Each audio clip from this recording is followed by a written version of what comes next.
Selamat malam pemirsa, Anda menyaksikan Prime Time Talk bersama saya, Ani Rahmi. Menjelang batas akhir pendaftaran calon gubernur dan wakil gubernur DKI Jakarta, terjawab sudah nama-nama penantang gubernur petahana Basuki Cahayapurnama. Koalisi 4 parpol yang terdiri dari Partai Demokrat, P3, PKB, dan PAN membuat kejutan dengan memilih putra Presiden RI ke-6 Agus Harimurti Yudhoyono berpasangan dengan Silviana Murni menjadi pasangan calon gubernur dan wakil gubernur DKI Jakarta. Sementara itu, Partai Gerindra dan PKS akhirnya memutuskan untuk mengusung mantan Menteri Pendidikan dan Kebudayaan Anies Baswedan berpasangan dengan pengusaha nasional Sandiaga Uno. 3 poros kuat akan bersaing untuk merebut kursi DKI 1 pada Pilkada 2017 mendatang. Bagaimana peta kekuatan masing-masing pasangan calon?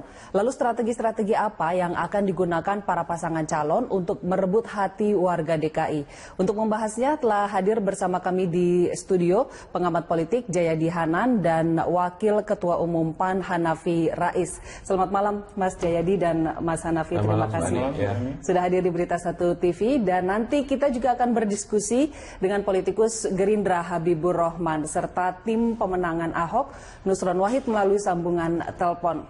Kita mulai Prime Time Talk kita pada malam hari ini. Pemirsa, saya ke Mas Hanafi nih. Mas Hanafi begadang semalam Mas ya, di Cikeas. Ngikutin terus. Saya ikut begadang soalnya Mas. Dan ini menjadi kejutan karena muncul apa yang disebut mutiara dalam pilkada, yaitu wajah baru di dunia politik. Agus Harimurti Yudhoyono tidak menjadi cawagup tapi menjadi cagup. Nah, apa pertimbangannya? Kenapa Agus? Sebelum bicara kenapa Mas Agus, dalam politik memang selalu dikenal ada elemen of surprise. Dan saya kira itu cukup bisa menarik simpati dan perhatian rakyat Indonesia, terutama juga yang ada di Jakarta ini. Sehingga memang betul sejak proses awal kesepakatan partai-partai dalam mendukung Mas Agus sebagai calon gubernur ini memang sudah sejak lama, ya. Tetapi memang betul-betul disimpan rapat-rapat karena kita mengikuti perkembangan bagaimana petahana, kemudian juga bagaimana partai politik yang lain, sehingga muncullah kemudian nama Mas Agus Yudhoyono. Dan bisa diterima dengan sangat hangat oleh partai-partai politik yang tadi pagi sudah disampaikan oleh Pak Zulkifli Hasan, Ketua Umum Partai Amanat Nasional. Dan kita melihat kenapa Mas Agus ini memang menjadi sebuah keniscayaan juga sebenarnya untuk bangsa kita ini. Orang akan mengatakan, usia, pengalaman politik. Tapi kita ternyata sudah membuktikan yang usianya muda, yang dianggap tidak punya pengalaman politik, misalnya Ridwan Kamil, yang arsitek, yang cuma arsitek, berhasil memimpin kota Bandung. Kemudian ada yang cuma doktor, lulusan dari Jepang, Emil Dardak, berhasil jadi Bupati Trenggalek. Kemudian ada Bima Arya di Bogor, kemudian ada Zumi Zola, Gubernur Jambi, dan itu artinya kita melihat pertama ini sebuah keniscayaan. Selain daripada itu adalah ada semangat zaman yang di Indonesia ini generasi atau populasinya itu memang menggembung lumayan di tengah. Artinya usia produktif itu memang sudah banyak mengambil posisi-posisi yang sifatnya itu banyak konsekuensi manfaatnya. Tidak hanya di bisnis, di media, tapi juga di politik. Gitu. Kalau memang sudah dipersiapkan sejak lama, mengapa harus sampai 2 malam ini begadang nungguin pengumuman Cikeas, Mas? Apa yang bikin alot? Ya tentu melalui banyak pertimbangan ya, karena yang hadir kan semuanya adalah orang nomor 1 di partai masing-masing. Sehingga tentu masing-masing punya pengalaman politik, kemudian ada pertimbangan bagaimana tanggung jawab terhadap konstituen, ya, terhadap partai politik, terhadap platformnya juga. Selain itu juga bagaimana melakukan analisis dan juga pembacaan terhadap faktor eksternal petahana sendiri, mungkin calon yang lain, termasuk poros yang lain, dan juga kemudian tadi saya katakan semangat zamannya seperti apa nih, gitu. Itu yang paling utama. Kalau masyarakat menginginkan kebaruan dalam Pilkada DKI ini, itu yang harus ditangkap, gitu. Jadi munculnya Mas Agus kemudian ini bisa menjawab semangat zaman yang memang diinginkan oleh masyarakat Jakarta ini dengan wajah baru yang segar dan tanpa beban gitu. Ketika nanti suatu saat dipercaya sebagai gubernur DKI, memimpin sebagai orang yang merdeka. Baik, Mas Jayadi, banyak yang bilang ini pilkada rasa pilpres ini sebetulnya. Banyak tokoh-tokoh politik senior yang turun untuk bermain di pilkada ini. Anda sendiri melihat peta kekuatan 3 poros ini seperti apa? Ya, kalau lihat data-data yang ada sekarang, memang kekuatan petahana masih yang punya kesempatan paling besar ya. Tapi tentu saja dinamis, tentu saja ya. Saya harus katakan bahwa belum ada pihak yang berani mengatakan the election is over ya, atau pertempuran sudah berakhir. Malah harus kita bilang pertempuran baru dimulai, begitu. Nah, cuman berdasarkan data-data yang ada, memang dari 3 poros ini tampaknya chance petahana sementara ini paling besar ya. Nah, yang paling kita masih blank adalah pasangan yang diusung oleh partainya Mas Hanafi gitu. Karena pemain baru ya? Iya, pemain baru ya. Tapi memang dari segi potensi berdasarkan kualifikasi personal, ya betul bahwa memang tiga pasangan ini menunjukkan ada kebaruan, ada fresh gitu, dan punya diferensiasi yang berbeda-beda ya di setiap pasangan itu. Tinggal masalahnya adalah yang mana yang paling connected, yang paling bisa terhubung kepada para pemilih, begitu. Misalnya barangkali persoalan pengalaman di pemerintahan itu mungkin bisa dilawan dengan argumen seperti kata Mas Hanafi tadi, bahwa pengalaman di pemerintahan tidak menjamin seorang berhasil atau tidak, begitu ya. Tapi pertama masalahnya adalah di Pilkada DKI ada petahana. Kalau ada petahana berarti orang melihat pengalaman pemerintahan, satu. Yang kedua, karena ada petahana, orang kemudian melihat track record. Ya. Nah, dari data-data survei yang kita miliki, faktor pertama yang menjadi alasan orang memilih pasangan calon itu adalah pengalaman pemerintahan. Ada sekitar hampir 25% yang memilih atas dasar itu. Yang kedua adalah calon atau pasangan yang sudah terlihat bukti kerjanya, begitu. Jadi faktor itu harus menjadi faktor yang nanti bisa dibuat sebagai selling point dari masing-masing itu, dari masing-masing calon. Nah, memang titik lemah utama dari pasangan Agus dan Ibu Silvi ya dari sisi ini adalah pada Agusnya ya. Orang baru, tidak punya pengalaman politik, tidak punya pengalaman pemerintahan. Dan kedekatan dengan warga Jakarta juga kan dipertanyakan karena selama ini ya kita harus tes dulu bagaimana popularitasnya kan. Saya blank, belum ada datanya ya, blank. Apakah masyarakat Jakarta mengenalnya? Kalau Anies Baswedan meskipun dia baru memutuskan, tapi kan dia sudah beredar di radar politik sudah minimal 3 tahun terakhir atau 4 tahun terakhir ya, sehingga wajar kalau kemudian ada survei yang menunjukkan bahwa popularitas Anies Baswedan di angka 74%, tidak beda dengan, bahkan lebih tinggi dari Sandiaga Uno misalnya, itu wajar. Tapi untuk Agus kita belum tahu bahwa jadi masih diragukan begitu. Kita tanya langsung nih, Mas Hanafi, memang karena ini baru gitu ya. Saya kira begini, yang namanya calon kalau sudah daftar nanti juga resmi, pastinya nama popularitas itu akan naik ya. Pasti ada kerja-kerja politik, ada kerja-kerja apapun lah ya, lintas segmen, lintas isu, itu yang kemudian pasti akan mengatur popularitas tersebut. Apalagi sekarang di Jakarta, ya sekarang ini memang di Jakarta kan well connected secara informasi, teknologi dan lain sebagainya. Jadi Jakarta itu sebuah keniscayaan juga, popularitas itu pasti akan naik ya. Nah, bagaimana kemudian menyatukan calon pemimpin ini dengan rakyat, itu yang paling utama ya. Jadi sekarang orang mungkin baru kenal, tetapi saya kira cukup cepat juga, baru semalam disampaikan, tapi sekarang kita sudah mulai banyak sosial media, YouTube dan segala sarana informasi itu, orang sudah mengenal siapa Agus Yudhoyono gitu. Ya. Meskipun sebetulnya lewat sosial media juga banyak yang menyayangkan Agus akhirnya terjun ke politik dan mengakhiri karir militernya. Ya, sama juga ada banyak juga yang menyayangkan Ahok, kenapa kemudian masih tetap nekat maju gitu, walaupun prestasinya belum jelas amat gitu kan. Sama juga sebenarnya gitu. Jadi saya kira kita harus lebih adil, dan justru disinilah tadi Mas jadi mengatakan pertarungan dimulai gitu.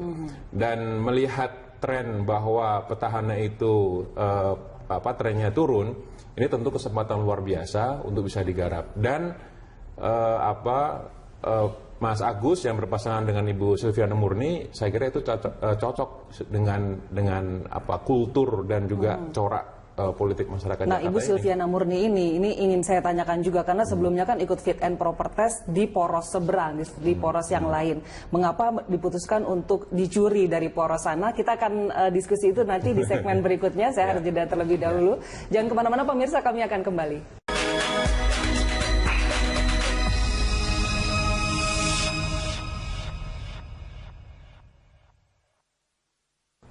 Tiga pasang calon gubernur akan meramaikan Pilgub DKI Jakarta tahun depan dan berikut kekuatan tiga poros dari masing-masing kandidat.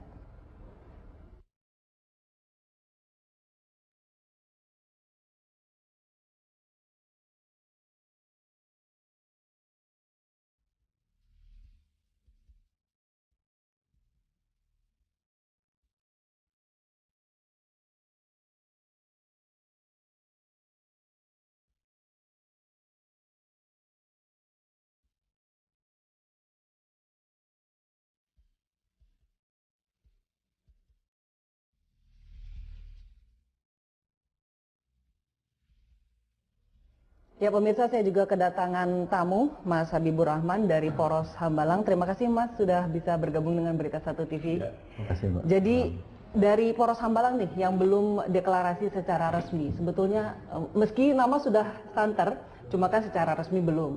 Jadi siapa yang akan diusung oleh Poros Hambalang? Ya, sini masih ada beberapa jam ya. Kalau nggak salah masih ada 6 jam, masih banyak sekali.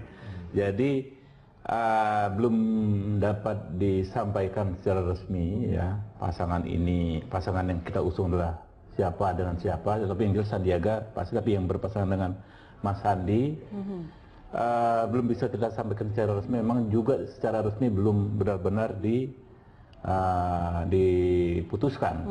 Jadi yang tetap saja kalau bahasanya begini, sebelum bendera kuning berkibar tuh masih bisa lah berubah. Janur kuning. Ya? Janur kuning, sorry, janur kuning lain. Janur kuning ya, sebelum janur kuning. Jadi ada kemungkinan ada kejutan begitu dari Poros Hambalang? Kayaknya seperti itu ya, bukan kejutan, cuman kalau diberitakan ini tadi saya baca paketnya Anies Nagus, ya menurut saya itu masih prematur gitu, paket yang dibikin tadi. Gitu. Karena memang belum dideklarasikan. Belum diumumkan, belum diputuskan dan belum diumumkan. Tapi sekarang lagi dibahas. Malam ini juga dan malam ini juga langsung mendaftar ke KPU. Betul. Begitu. Oke. Sebelumnya sudah diumumkan jadwal deklarasi, lalu rencana ke KPU itu kan sudah dari kemarin ya Mas ya? Ya itu kan nggak ada namanya kan. Kita juga lihat bahwa acara pestanya ada tapi mempelainya belum nggak ditulis. Yang ini kita lihat Pak Anies Baswedan dan Pak Sandiaga Uno sudah sholat Jumat bareng gitu. Ya bisa lah, bisa macam-macam lah sholat Jumat. Alot sekali, apa yang bikin alot?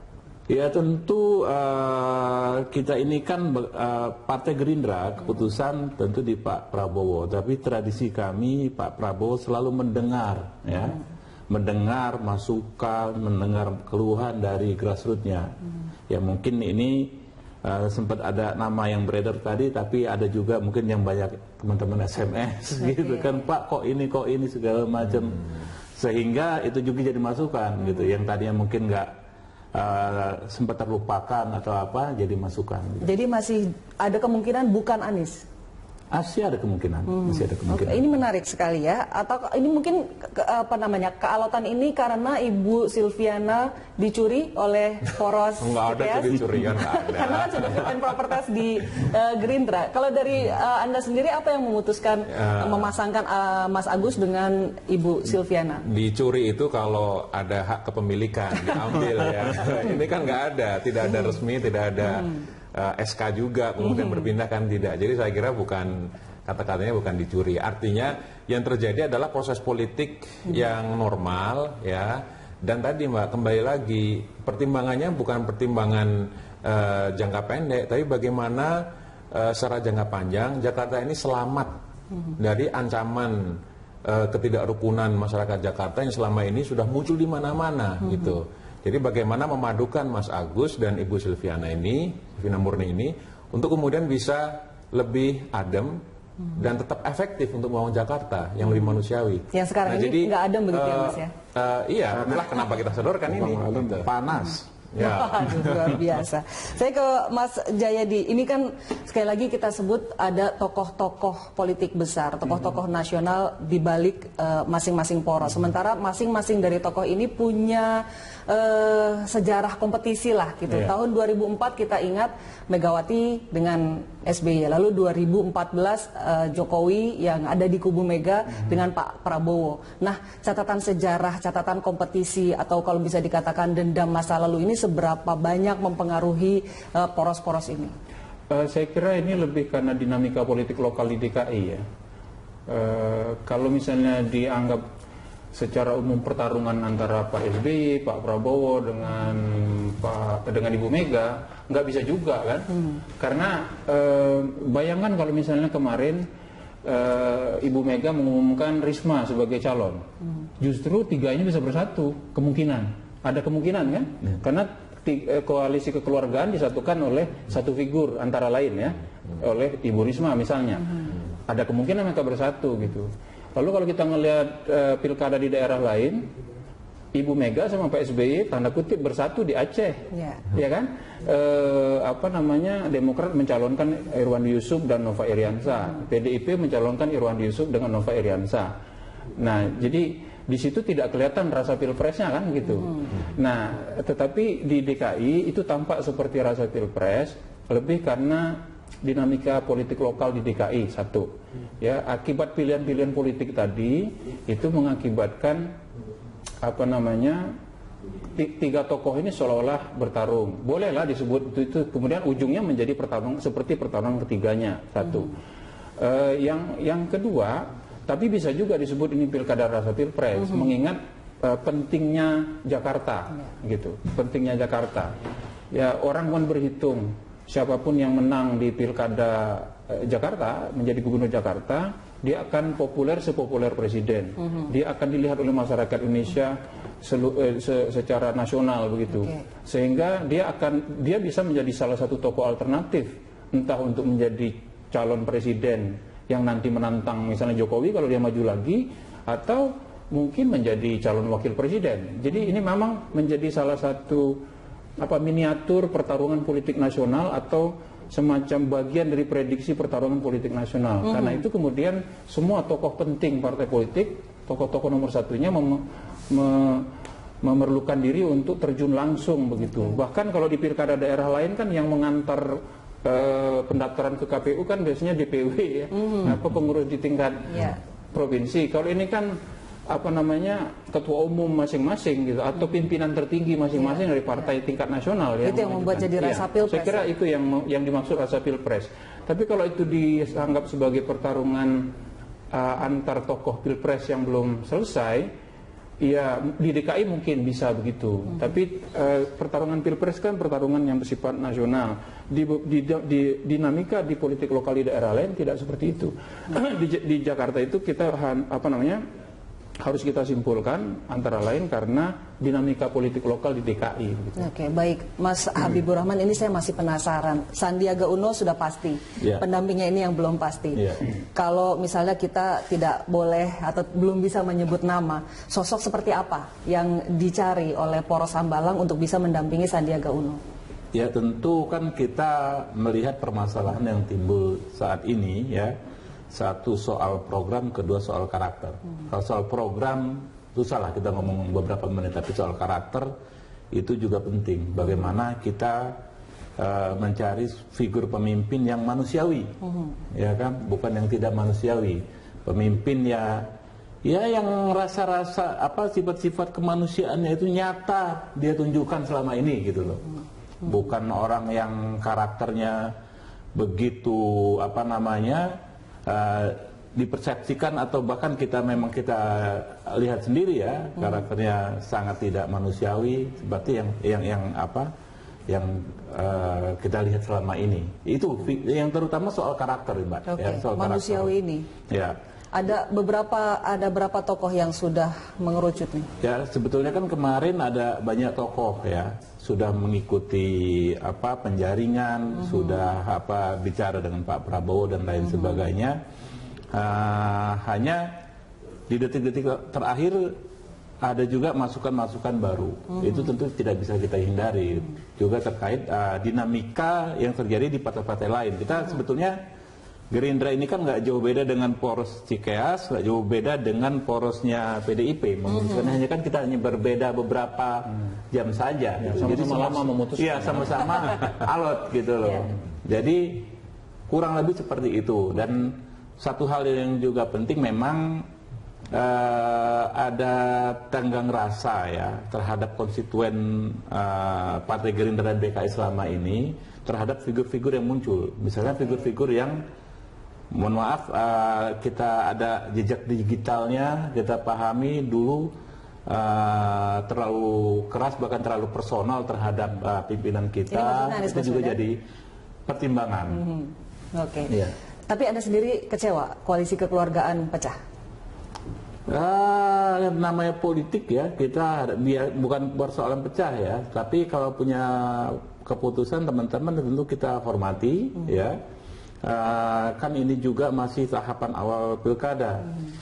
Kayaknya sih feeling saya nanti ini 2 putaran, jadi masih banyak tahapan. Masih bisa bergabung lagi nih koalisi kekeluargaan begitu. Betul. 2 putaran atau 1 putaran, kita akan diskusikan itu di segmen berikutnya. Saya harus jeda lagi.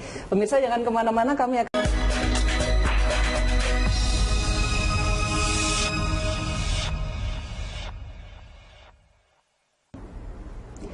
Agus dan Anies tantang Ahok, itu adalah topik Prime Time Talk yang sedang kita perbincangkan pada malam hari ini. Kami juga mengundang Anda pemirsa untuk bisa ikut berpartisipasi dalam dialog kami pada malam hari ini. Anda bisa menghubungi nomor telepon yang tertera di layar televisi Anda. Kita lanjutkan perbincangan ke Mas Habib terlebih dahulu nih. Mas Habib, bisa dikatakan bahwa poros Hambalang ini seperti kecolongan panggung gitu. Belum ada pasangan yang dideklarasikan, lalu belum pasti juga kapan akan ke KPU meskipun waktunya masih ada. Lalu strategi apa yang akan diusung oleh poros Hambalang untuk bisa memenangkan Pilkada DKI ini? Kalau kecolongan saya rasa enggak ya, karena kita justru partai yang pertama menetapkan calon ya, Mas Sandiaga Uno waktu Rakornas kemarin ya. Dan saat itu juga sudah disampaikan oleh Pak Prabowo soal strategi bagaimana mengantarkan Pak Sandiaga Uno ini dengan melibatkan seluruh mesin partai, seluruh sayap-sayap partai, seluruh simpul-simpul relawan kita. Artinya bahkan sampai itu dia ke grup-grup WhatsApp segala macam yang selama ini kurang terorganisir, sekarang ya kan setelah Rakornas itu sudah cukup terorganisir. Jadi dengan didaftarkannya lagi kan sudah semakin jelas. Jadi pasangannya siapa, kemudian lawannya siapa. Oke. Mas Hanafi, dengan tokoh yang baru mentas di dunia politik, di militer oke lah karirnya sudah panjang, tapi baru mentas di dunia politik, kira-kira strateginya apa untuk pemenangan Pilkada DKI kali ini? Ya, ini koalisi partai-partai pendukung Mas Agus dan Bu Silviana ini ingin mendorong ini bukan hanya gerakan partai politik, tapi gerakan rakyat. Artinya di luar partai politik ada banyak elemen ormas, kemudian ibu-ibu, pelajar begitu, yang memang selama ini sudah cukup gelisah ya, ingin kehadiran wajah baru tanpa beban sebagai sosok yang merdeka, dan nanti ini akan diorganisir tentu secara kolosal gitu. Apakah secara darat ya maupun udara istilahnya, apakah secara off air maupun on air, secara sosial media maupun di lapangan. Jadi keduanya ini, ranah ini akan dipenuhi dengan tentu kampanye-kampanye positif ya, sekaligus juga tentu kalau ternyata misalnya disiapkan juga antisipasi kalau terlalu becek begitu lapangannya, ya tentu kita juga harus bersiap-siap untuk menangani hal-hal yang demikian itu. Maksudnya apa nih? Lapangannya Ya terlalu ini becek? politik ini kan ibarat orang main sepak bola, kita sudah siap fair play gitu. Tapi ternyata mungkin dijegal dengan sangat keras, ya sudah dikasih peringatan kartu merah tapi nggak mau keluar dari lapangan misalnya. Nah yang seperti itu Atau supporternya kita di lapangan. Satu hal yang saya sama dengan beliau adalah kita mengantisipasi penyalahgunaan kekuasaan dan jabatan yang akan dilakukan oleh petahana. Itu benar-benar kita antisipasi. Kita juga ngelihat begitu ngototnya Pak Ahok tidak mau kampanye selama masa cuti, sampai-sampai mengajukan uji material. Kan sudah selesai itu. Belum dong, kan saya pihak terkait, ya kan. Artinya hal-hal teknis hukum seperti itu juga kita perhatikan. Oke, jadi intinya sudah bersiap lah ya dengan berbagai jurus untuk. Jadi mau main memenangkan kasar Pilkada DKI. kita layani, ya kan. Mau main harus kita layani. Saya kira strategi dasar kedua pasangan dari penantang Ahok akan pada dasarnya di awal akan mirip, yaitu bagaimana meningkatkan popularitas sehingga sama dengan petahana begitu. Sementara petahana itu tidak lagi mengalami masalah popularitas, tugas dia adalah memastikan bahwa popularitasnya itu efektif. Artinya ketika dia populer membuat orang suka dan mau memilih dia. Kalau ini kan tantangan strateginya Populer dulu. populer dulu. Memang tantangannya itu, terutama untuk pasangannya ini Pak Mas Agus dengan Bu Sylvia. Iya, jagonya Mas Hanafi. Kita belum tahu persis popularitasnya berapa, Pak Agus Harimurti Yudhoyono. Tetapi saya setuju bahwa untuk Jakarta tidak sulit meningkatkan popularitas itu, tidak sulit. Tapi masalah tantangannya adalah karena waktunya sudah pendek, ya tinggal 5 bulan. Maka bagaimana meningkatkan popularitas sekaligus membuat popularitas itu menjadi efektif, langsung ditransformasi menjadi elektabilitas. Itu yang menjadi tantangan. Pekerjaan pertama ya, itu yang harus diselesaikan. Nah, tantangannya satu, waktu yang pendek ya, 5 bulan. Yang kedua tantangannya adalah lapangan becek. Apa ini maksud lapangan becek? Pemain udah turun semua. Kalau petahana kan enak dia. Ada yang belum tapi di sini Mas pasangannya. Iya, tapi kan pemainnya sudah ada. Sandi kan sudah main, sudah hampir setahun ini dia main. Dan popularitasnya kan kurang dari 10%, sekarang sudah di atas 60%. Ya, jadi karena lapangan becek, maka mengubah popularitas menjadi elektabilitas itu menjadi lebih sulit. Ya, karena ketika sekarang semua pemain sudah turun, ini menjadi semacam pertama lomba lari. Kalau sama-sama meningkatkan popularitas, kalau kita lari 100 km tidak berarti kita unggul 100 km kan, karena ada yang lain lari misalnya 90 km, berarti keunggulan kita bukan 100 km, keunggulannya 10 gitu. Itu satu. Yang kedua, pilkada itu seringkali bukan lomba lari, pilkada itu tinju, gitu kan. Jadi itu tantangannya. Tapi Mas Habib katanya udah siap melayani itu. Ada punch nanti di kontak. Petahana juga pasti sudah siap melayani. Biasanya yang menang yang sering ditantang kayak gini. Kita sudah terhubung dengan pemirsa, ini ada Pak Silaban dari Samarinda yang ingin ikut bergabung dengan kita pada malam hari ini. Selamat malam Pak Silaban. Selamat malam Mbak Ani. Ya, silakan Pak. Selamat malam Pak Habib sama Pak Hanafi beserta Pak Jayadi. Selamat malam Pak. Saya ke Mas Hanafi. Ya Pak. Dengan poros Cikeas. Hal yang paling mendasar yang menjadi landasan pengambilan keputusan dari partai itu, yang kemudian pada akhirnya kalau kami dari daerah melihat sangat mengecilkan 4 partai ini dengan penempatan Agus Harimurti sebagai calon. Kalau saya sih lebih melihat begini Pak, ini komentar saya, nanti tolong ditanggapi, bahwa keputusan itu adalah keputusan Ibu Cikeas yang ada di Cikeas. Itu yang untuk Mas Hanafi. Kemudian yang kedua buat Mas Habibur Rahman. Ya. Kenapa sampai saat ini keputusan itu begitu sulit diambil oleh Gerindra dan PKS? Kalau kami melihatnya begini, posisi tawar-menawar PKS yang begitu tinggi menyulitkan Gerindra untuk kemudian meyakinkan PKS bahwa pilihan Anies dan Sandi itu merupakan pilihan terbaik. Kalau pada akhirnya itu yang gol, mohon maaf Mas, kalau saya tanya berapa maharnya kemudian yang diterima. Baik, Pak Silaban, terima kasih Pak sudah bersama kami. Ini sudah kami catat, tapi masih ada satu penelpon lagi. Nanti kita akan bahas bersama-sama. Pak Iwatara dari Jakarta, selamat malam Pak Iwatara, silakan Pak. Selamat malam Bu, selamat malam para pemirsa. Pertama saya berterima kasih karena ada calon-calon lain yang untuk menghadapi Pak Ahok. Semakin bagus lawannya, semakin baik buat Jakarta. Karena siapapun nanti yang menang, pasti orang yang baik. Yang kedua, saya melihat kok dua penantang Pak Ahok ini, Pak SBY dua-duanya. Maksudnya Pak Agus putra SBY. Pak Anies juga orang Demokrat. Makanya saya kalau bisa, saya pesan sama teman-teman di Gerindra, kalau bisa ya Pak Sandi yang nomor satunya. Jadi kelihatannya Pak SBY ini main di dua kaki gitu. Siapa aja yang menang nanti orang SBY itu gitu. Yang hebat jadinya Pak SBY gitu.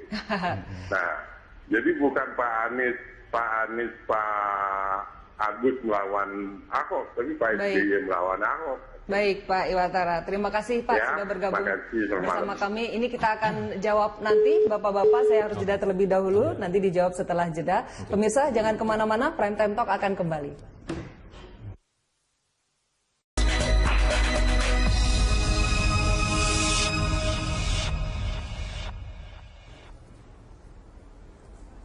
Pemirsa, saya akan persilakan tamu saya pada malam hari ini untuk menjawab pertanyaan-pertanyaan yang diajukan oleh dua penelpon tadi. Ke Mas Hanafi terlebih dahulu. Seberapa besar faktor Ibu Cikeas nih kalau tadi disebutkan oleh Pak Silaban di Samarinda? Ya, saya tidak menyampaikan secara detail Pak Silaban, tetapi saya kira kita sebagai orang tua itu pasti bisa merasakan bagaimana kalau sang anak itu lantas punya keputusan politik yang sangat besar dan berpengaruh pada masa depan hidupnya gitu. Yang saya cermati atau saya lihat, ketahui bukan persoalan yang sederhana juga untuk memutuskan atau memberikan restu pada Mas Agus untuk maju. Bahkan terjadi perdebatan sebagai orang tua ya, sebagai orang tua. Tapi bahwa kemudian ada maslahat, ada manfaat yang lebih besar, kalau bahasa militernya duty calls, tugas memanggil nih gitu, sehingga butuh pengorbanan yang lebih besar, tidak hanya berkarir di TNI, kemudian harus diputuskan untuk maju di gubernur ini. Memang bukan saja persoalan politik. Saya melihat ini tidak hanya sekedar soal kekuasaan who gets what and how, tidak soal siapa dapat apa dan bagaimana caranya, tapi soal mengapa kemudian ini harus maju, mengapa harus mengorbankan sesuatu yang mungkin dianggap ini sudah jelas di TNI dan lain sebagainya. Nah, saya melihat para ketua umum dengan Pak SBY ini ada problem soal ketidakadilan, soal tidak hadirnya kemanusiaan yang ada di Jakarta ini yang harus dijawab. Kalau kemudian terlalu rumit untuk memutuskan siapanya, sementara mungkin Mas Agus juga sudah berkomitmen untuk bisa maju, maka nanti yang terjadi adalah kita hanya menunggu terus, sementara kerusakan terjadi dengan cepat dan tidak bisa lagi kita hindari. Nah, kita ingin sosok ini bisa menjawab tantangan tersebut, bisa muncul sebagai orang yang menjawab soal keadilan dan juga kemanusiaan. Dan saya kira membangun Jakarta ke depan memang harus dengan pendekatan keadilan dan kemanusiaan itu. Oke, baik. Mas Habib, ini tadi ditanyakan kenapa sih, apa yang bikin alot dan berapa maharnya? Mahar dulu. Iya, berapa maharnya? Tanyakan Pak Jokowi ke Pak Ahok, ya kan 2012 kita dukung mereka bisa-bisan 0% mahar, dan itu juga berlaku di seluruh daerah. Kemudian soal alot, tentu kita ikhtiar mencari yang terbaik bagi DKI saat ini. Ini keputusan yang cukup penting ya kan, dinanti semua pihak, sehingga kadang-kadang di satu sisi kita mengakomodir aspirasi sebagian teman, di sisi lain kita harus mengorbankan aspirasi teman konstituen yang lain. Cuma memang akhirnya tetap harus ada keputusan malam ini dibuat, dan kalau sudah diputuskan ya kita akan kawal. Meskipun akhirnya diputuskan orangnya SBY tadi disebut oleh Pak Iwatara itu. Ya apapun itu kita tahu ya Pak Prabowo itu orang yang sikap negarawannya sangat kental ya. Beliau juga orang yang sangat berbesar hati ya, orang yang sangat legowo. Bagaimana beliau dulu bisa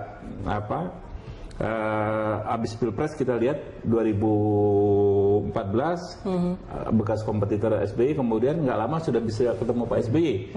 Begitu juga setelah Pilpres lawan Pak Jokowi bisa ketemu lagi dengan Pak Jokowi. Kita para pendukungnya kadang-kadang aja masih panas gitu loh, masih terngiang-ngiang tuh kontestasi sebelumnya, tapi Pak Prabowo sudah recover, sudah move on, ya kan, sudah negarawan betul. Ya itu orang yang di level seperti itu memang sangat jarang. Dan kalau beliau sudah memutuskan, kita percaya itu yang terbaik saat ini. Baik, kita terbatasi oleh waktu, tapi singkat Pak Jayadi, berapa putaran? 1, 2? Masih ada dua kemungkinan itu, mungkin 1 putaran, mungkin 2 putaran, tergantung calonnya, ya. Kalau misalnya dua pasangan calon ini bisa memunculkan calon yang menarik ya dan bisa connected, bisa terhubung dengan masyarakat secara baik, ada kemungkinan 2 putaran. Tapi kalau misalnya calon yang dimunculkan justru menimbulkan kekecewaan justru di kalangan koalisi kekeluargaan sendiri, bisa jadi malah ada suara yang malah berpindah ke petahana. Itu akan potensial menimbulkan hanya 1 putaran. Jadi 2 putaran atau 1 putaran itu tergantung pada konfigurasi calonnya, dan kita belum tahu persis konfigurasi calonnya. Karena masih menunggu dari di Gerindra belum poros Hambalang jelas, ini. ya. Baik. Bagaimana kalau kita sepakat untuk berpilkada dengan sehat dan juga dengan gembira gitu ya. Baik, terima kasih atas kehadirannya pada malam hari ini Bapak-bapak, Mas Jayadi, Mas Hanafi dan juga Mas Habib. Terima kasih. Sukses selalu untuk Anda.